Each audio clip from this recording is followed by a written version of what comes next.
Hai semuanya, ketemu lagi bareng Mihu di sini.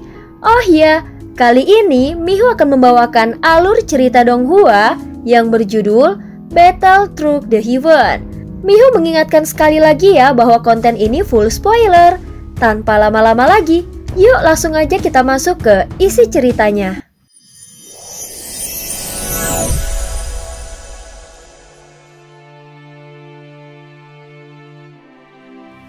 Melanjutkan dari kisah sebelumnya. Sebelumnya setelah Xiaoyan merasakan perasaan tak terlukiskan yang belum pernah dia alami sebelumnya, saat ini seolah-olah dia memahami kekuatan aturan yang tidak dapat dijelaskan. Kekuatan asal-usul dan aturan merupakan landasan menuju jalan besar dan landasan memahami esensi dunia. Sehingga jika dia bisa memahaminya, berarti akan memahami keabadian para dewa. Tingkat pertama dari keabadian para dewa juga dikenal sebagai awal pertumbuhan dan menandakan pemahaman awal tentang kekuatan aturan. Meskipun sebelumnya Xiaoyan belum menembus ke tahap keabadian para dewa, namun dia telah merasakan kekuatan besar dari aturan tersebut ketika menyatu dengan avatar jangkrik emas. Setelah benar-benar menguasai kekuatan aturan jantung api dan jantung guntur di dalam tubuhnya, dia dapat melepaskan kekuatan yang cukup untuk melawan keabadian para dewa. Sehingga kedua kekuatan ini akan menjadi kartu truf terkuat Xiaoyan dan membuat teknik pertempurannya menjadi jauh lebih mematikan. Sudah lama tidak bertemu, kecepatan kultivasimu sangat lambat. Tiba-tiba, sebuah suara yang familiar terdengar. Di depan Xiaoyan berdiri seekor kucing tidak berbulu dengan tubuh berwarna ungu yang memancarkan aura yang kuat. Ini bukan pertama kalinya Xiaoyan bertemu dengannya. Namun pertemuan di antara mereka tidak intens. "Terima kasih, tetapi aku tidak meminta bantuanmu," ucap Xiaoyan dengan nada serius. "Saat kau menembus keabadian para dewa, kau akan memasuki dimensi lain dan terpisah dari dunia nyata untuk sementara waktu." Sosok itu tampak ramping dengan telinga runcing seperti binatang buas. Meskipun tidak besar, namun tubuhnya kekar dan ekornya melambai dengan anggun. Namun Xiaoyan tahu bahwa penampilan itu hanyalah bentuk yang dipilihnya untuk ditunjukkan. "Senior, bolehkah aku kembali ke dunia nyata sekarang?" ucap Xiaoyan bertanya dengan nada mendesak. Sebelum masuk ke tempat ini, dia tidak tahu bahwa sosok Yuyan telah muncul. Kekhawatirannya terhadap para kakak seniornya membuatnya semakin gelisah. Mendengar permintaannya, sosok kucing itu langsung tersenyum dingin. "Kau masih terburu-buru seperti biasanya. Meskipun kau telah mencapai keabadian para dewa, kau masih lemah. Oleh karena itu aku akan menambah kekuatanmu kerana keabadian kaisar. Sekarang kita bisa bertarung dengan adil." Dia segera mengepalkan tinjunya dengan penuh semangat. Tampaknya dia telah menunggu saat ini untuk waktu yang lama. Jelas dia tidak berniat berbicara santai dan sepertinya dia ingin memulihkan harga dirinya yang dulu hilang. "Senior, jangan sekarang. Aku masih memiliki urusan yang penting, para kakak seniorku berada dalam bahaya," ucap Xiaoyan segera berkata dengan cemas. "Aku tahu kau sedang terburu-buru, tetapi kau jangan khawatir. Kau adalah yang mulia, dan mereka adalah murid-muridmu. Kekuatan mereka bukanlah sesuatu yang perlu kau ragukan. Mereka semua adalah ahli terkuat di dunia sensi sebelumnya. Mereka juga telah lama membangkitkan ingatan mereka." Sosok itu segera menjelaskan dengan tenang. Membangkitkan ingatan? Xiaoyan langsung tersentak, bahkan hanya dengan mengingat masa lalu. Mereka kakak senior-seniornya telah berhasil menembus ke langkah keabadian para dewa dalam sekejap. "Sial, mereka membohongiku lagi dengan trik yang sama," ucap Xiaoyan langsung bergumam dengan geram. Pada saat ini Xiaoyan tiba-tiba merasakan sesuatu yang aneh. Seolah-olah dia sedang dipermainkan oleh emosi yang sulit dipahami. Tentu saja ini semua hanyalah dugaannya. Meski begitu hatinya tetap diliputi rasa khawatir.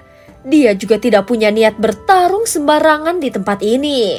Semuanya akan baik-baik saja. Jika kau ingin pergi, tidak ada yang melarangmu. Jika bukan karena permintaan dari kehidupan masa lalumu, maka dengan kekuatanmu saat ini aku juga tidak akan repot-repot menantangmu. Telinga ungunya sedikit bergerak dan matanya yang setengah tertutup membuatnya terlihat seolah-olah baru saja bangun tidur. Suaranya juga terdengar malas dan acuh tak acuh. "Permintaan apa?" ucap Xiaoyan bertanya dengan bingung. Namun sebelum dia mendapatkan jawaban, suara gemuruh meledak menggema dari kejauhan. Kegelapan di sekitarnya dengan cepat memudar, digantikan dengan bayangan raksasa yang turun dari langit dengan kekuatan yang mengerikan. "Permintaan agar kau melihat kekuatan sejati dari keabadian para dewa." Bayangan raksasa itu semakin jelas, terlihat dua jejak bayangan kaki raksasa itu jatuh perlahan. Setelah mengambil 7 langkah berturut-turut, paksaan tak kasat mata menyelimuti Xiaoyan terlebih dahulu. Dan kemudian muncullah kekuatan menakutkan yang sepertinya bisa menghancurkan Xiaoyan hingga berkeping-keping. 7 langkah dewa pembunuh. Xiaoyan menatap sosok besar yang sama sekali berbeda dari miliknya. Kekuatannya sangat luar biasa. Namun bukan karena tingkat kultivasinya, melainkan dari cara metode penerapannya. Jadi begini, ini adalah aturan sejati. Aturan pembentukannya ada pada 7 langkah dan pembentukannya harus dengan cara yang ekstrim. Hanya dengan cara inilah kekuatannya dapat dimaksimalkan. Sosok raksasa itu perlahan mengangkat satu tangan berwarna ungu, jari-jarinya yang ramping dengan kuku tajam yang memancarkan aura kematian langsung menunjuk ke arah Xiaoyan. Seketika Xiaoyan langsung merasakan tubuhnya melemah dengan cepat. Energi kehidupannya direnggut secara paksa hingga dia merasa seperti layu dalam sekejap. Sosok kucing ungu itu menggelengkan kepalanya dan menunjuk lagi ke arah Xiaoyan. Dengan satu gerakan tubuh, Xiaoyan langsung membeku. Dalam sekejap daging dan darahnya membusuk menyisakan kerangka putih yang rapuh. Namun dalam detik berikutnya, tubuhnya kembali seperti semula. Luka itu nyata, namun rasa sakit yang dirasakannya tidak ada. Seolah-olah kerusakan itu hanya terjadi di alam lain. Kehidupan dan kematian. Xiaoyan bergumam dengan takjub. Menciptakan dan menghancurkan kehidupan sesuka hati. Inilah kekuatan dari aturan tertinggi. Sosok misterius itu mengangkat jari tengahnya dengan gerakan malas, seolah-olah menunjukkan rasa tidak hormat.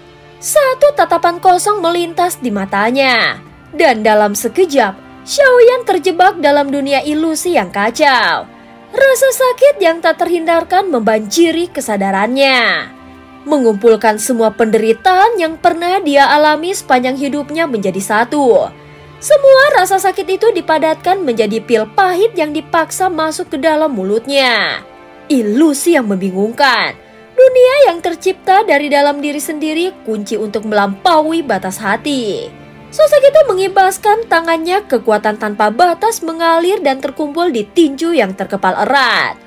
Tubuhnya melesat dengan kecepatan luar biasa kemudian muncul di depan Xiaoyan. Dengan kekuatan yang menghancurkan, dia menghantam kedua tinjunya ke arah Xiaoyan. Tanpa ragu Xiaoyan mengangkat tangannya untuk menangkisnya. Segera dua tinju bertabrakan menghasilkan ledakan kekuatan yang luar biasa. Namun energi yang seharusnya meledak justru terserap ke dalam tubuh lawannya dan dikeluarkan kembali dengan kekuatan berlipat ganda. Tubuh Xiaoyan hancur berkeping-keping namun pulih kembali dalam sekejap mata. Memanfaatkan kekuatan musuh untuk melawan mereka. Ini adalah teknik pertarungan yang sangat dikenal oleh Xiaoyan. Salah satu seni bela diri tingkat dewa yang sering dia gunakan dalam banyak pertempuran. Dia yakin telah menguasainya sepenuhnya hingga mencapai puncak pemahamannya. Namun saat sosok itu menggunakan teknik yang sama, kekuatannya menjadi sangat berbeda. Itu lebih tajam, lebih presisi, dan lebih mematikan. Dalam sekejap Xiaoyan melihat aturan tersembunyi yang menggerakkan teknik itu. sehingga memberinya wawasan baru yang membuat seni bela dirinya meningkat ke tingkat yang lebih tinggi. "Terima kasih atas bimbingannya, senior," ucap Xiaoyan menangkupkan tinjunya dan memberi hormat dengan tulus. Jika bukan karena bimbingan ini, dia tidak akan pernah memahami aturan tersebut dalam waktu singkat. "Omong kosong, kau masih terlalu lemah. Aku akan memberimu satu teknik tingkat melampaui dunia. Perhatikan apakah kau bisa memahaminya," ucap sosok itu. Melampaui dunia? Xiaoyan terkejut saat mendengarnya. Bahkan teknik bela diri tingkat zaman kuno yang dimilikinya sudah sangat langka dan sulit dipahami. Apalagi sesuatu yang jauh lebih tinggi dari itu. Dengarkan baik-baik. Teknik ini hanya muncul ketika kau diambang kematian atau terluka parah. Namun itu tidak akan selalu aktif. Semuanya bergantung pada tekad dan nalurimu, ucap sosok itu berkata dengan nada yang serius. Seketika kekuatan yang mendidih melesat ke dalam dada Xiaoyan. Api membara memenuhi tubuhnya membangkitkan kekuatan tersembunyi yang selama ini terpendam. Rambut hitamnya berubah menjadi merah menyala dan memancarkan aura kehidupan yang tak terbendung. Dalam sekejap Xiaoyan menghilang dari tempatnya dan muncul di belakang sosok itu. Tinjunya sudah terkepal dan siap menghantam dengan kekuatan penuh. Menarik. Meskipun kau tidak memiliki ingatan kehidupan lamamu, namun nalurimu bahkan lebih tajam dari sebelumnya. Segera dua tinju bertabrakan sekali lagi. Namun kali ini serangan Xiaoyan lebih tajam, itu mengalir seperti aliran air yang tak terhentikan dan siap menghancurkan semua yang menghalangi jalannya. Saat ini Xiaoyan sama sekali tidak punya niat untuk berhenti. Seolah-olah dia adalah monster haus darah yang terjebak di dalam pertempuran putus asa. Sementara itu lawannya, Dewa Ilusi, terus menggunakan berbagai teknik pertarungan yang mematikan sehingga dia bisa dengan mudah menahan serangan Xiaoyan. Namun Xiaoyan terus bertarung dengan kecepatan luar biasa dan terus-menerus menunjukkan keterampilan bertarungnya. Seolah-olah dia tidak pernah kehabisan energi. Namun meski dihujani serangan bertubi-tubi, Dewa Ilusi tampak tidak terpengaruh. Walaupun gerakannya lambat, tetapi mampu menahan semua serangan Xiaoyan dengan mudah. Seolah-olah dia sedang mengamati seberapa jauh kekuatan Xiaoyan dapat berkembang. Pada saat ini Dewa Ilusi tetap berdiri di tempat, menahan semua serangan sambil memperhatikan Xiaoyan yang semakin kuat. Rasa ingin tahunya terlihat dengan jelas, seolah-olah sedang bertanya sampai mana batas kemampuan Xiaoyan. Teknik rahasia kemurkaan api yang digunakan Xiaoyan membuat kekuatan tempurnya terus meningkat selama pertarungan berlangsung. Teknik ini biasanya digunakan untuk membunuh dan melawan orang kuat di atas levelnya. "Jika kau ingin mengalahkanku, itu masih terlalu dini," ucap Dewa Ilusi menggerakkan jarinya dan Xiaoyan terlempar ke belakang dengan keras. Tubuhnya berlumuran darah. Namun dia tidak menunjukkan rasa takut ataupun menyerah. Dengan tekad membara, dia kembali menyerang. Terlepas dari luka di tubuhnya, dia bergegas menuju Dewa Ilusi lagi. Xiaoyan menampilkan keterampilan bertarung 7 langkah dewa pembunuh. Dan gempa besar di telapak kakinya sepertinya bisa menghancurkan segala sesuatu di sekitarnya. Seketika kekuatannya telah mencapai tingkat yang belum pernah terjadi sebelumnya. Saat ini, kekuatan keterampilan bertarung tingkat kuno Xiaoyan telah mencapai tingkat yang hanya dimiliki oleh kultivator keabadian para dewa.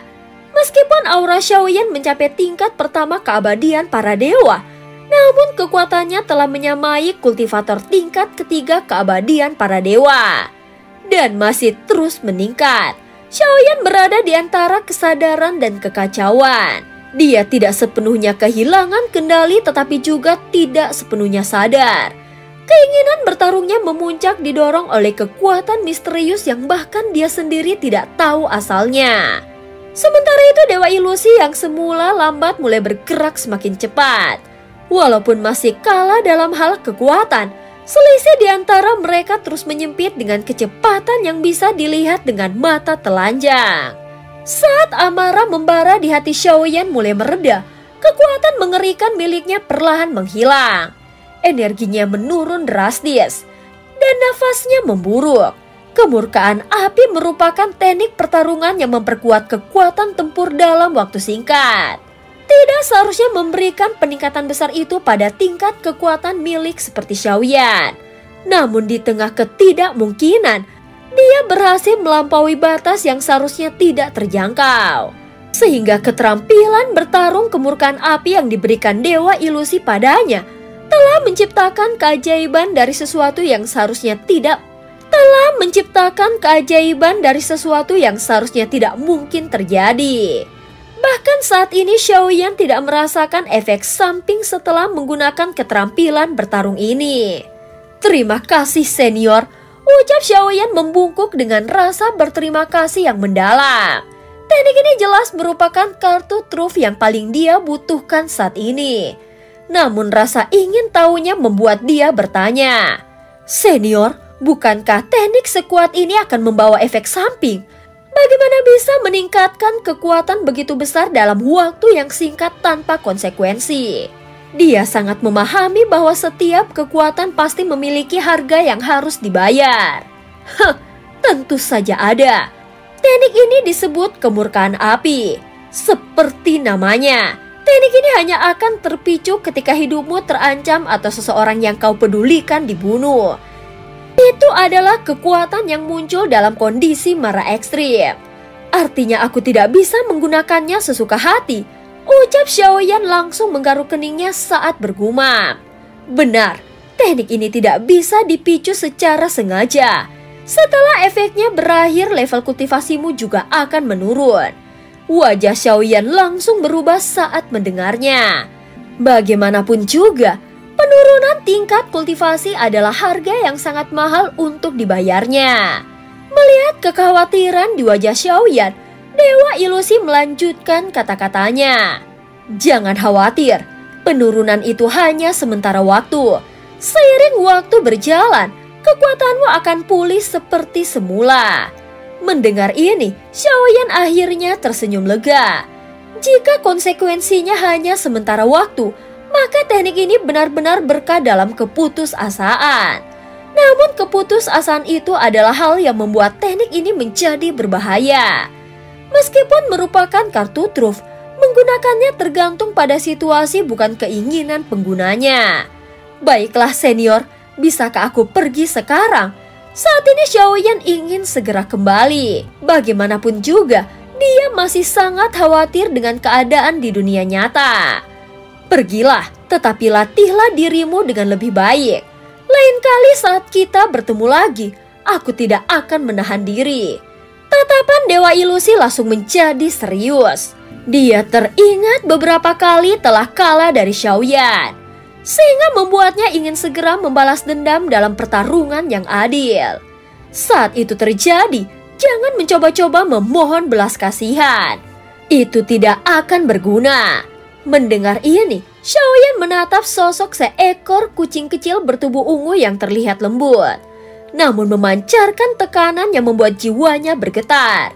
Tentu saja Xiaoyan menyadari bahwa dunia ini penuh dengan kontradiksi yang sulit dipahami. Pada saat ini, kegelapan perlahan memudar seperti kabut hitam yang ditiup angin.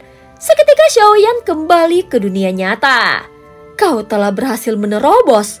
Xiaoyan baru saja melihat dunia nyata di hadapannya. Namun sebelum dia bisa sepenuhnya memahami situasinya, aroma wangi samar menyentuh hidungnya sehingga membuat jiwanya bergetar. Suara ini, bahkan sebelum berbalik ke arah sumber suara itu, Xiaoyan sudah tahu siapa yang datang. Dia segera menundukkan kepalanya dan mengepalkan tinjunya. Terima kasih penguasa Yuyan. Terima kasih saja tidak cukup. Suara lembut dan penuh godaan itu membuatnya mendongak secara refleks. Di hadapannya berdiri seorang wanita dengan wajah menawan dan anggun. Matanya bening seperti air musim gugur. Hidungnya mancung sempurna. Bibirnya merah muda alami memancarkan pesona dingin yang tidak tersentuh. Namun rona lembut di pipinya menambah daya tarik memikat yang sulit dihindarkan. Kau bukan penguasa Yuyan, ucap Xiaoyan menatapnya dengan bingung.